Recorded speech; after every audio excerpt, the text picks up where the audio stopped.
আমাৰ অসমৰ গৌৰৱ এশিঙীয়া গড়ৰ প্ৰতিমূৰ্তি, তাৰ লগতে আমাৰ অসমৰ অতিকৈ মৰমৰ অসমীয়া জাতিৰ পৰিচয় ঢোল, পেঁপা, জাপি কাঠেৰে তৈয়াৰ কৰা হৈছে। চাওকচোন শিল্পীৰ হাতৰ পৰশত কেনেকৈ প্ৰাণ পাই উঠিছে বস্তুবোৰে। এইটো গড় সুন্দৰকৈ তেওঁলোকে নিৰ্মাণ কৰি উলিয়াইছে, অতি কষ্টৰে নিৰ্মাণ কৰে। এইটো ঢোল, জাপি, পেঁপা আৰু এয়া এটি এশিঙীয়া গড়ো আছে। এইটো ঢোল, জাপি, পেঁপা আৰু এশিঙীয়া গড়ৰ হয়। আৰু এইটো দুটি পেঁপা, জাপি আৰু ঢোল আছে।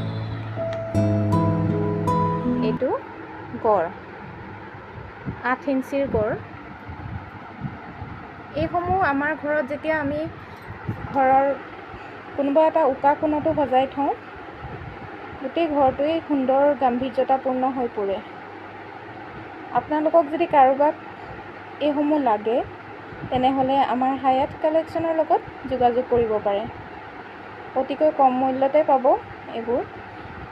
আৰু শিল্পীসকলৰ যি কষ্ট হয় এইবোৰ তৈয়াৰ কৰোঁতে, তাৰ কিছু মূল্যহে আমি আপোনালোকৰ পৰা ল'ম।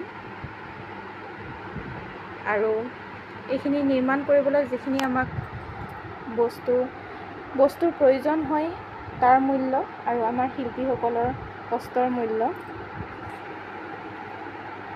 আপোনালোকে যদি কোনোবা আপোনজনক বা শ্ৰেষ্ঠজনক বা কাৰোবাক যদি এটা অমূল্য উপহাৰ হিচাপেও দিব বিচাৰে তেনেহ'লে দিব পাৰে। নিঃসন্দেহে এইখিনি সকলোৱে ভাল পাব। চাওকচোন কিমান সুন্দৰকৈ তৈয়াৰ কৰিছে। গতিকে পলম নকৰি যদি আপোনালোকক কাৰোবাক লাগে তেনেহ'লে অতিকৈ সোনকালে আমাৰ লগত যোগাযোগ কৰিব। অতিকৈ কম মূল্যত পাব আপোনালোকে। আৰু এইখিনি লিমিটেড ষ্টক আছে।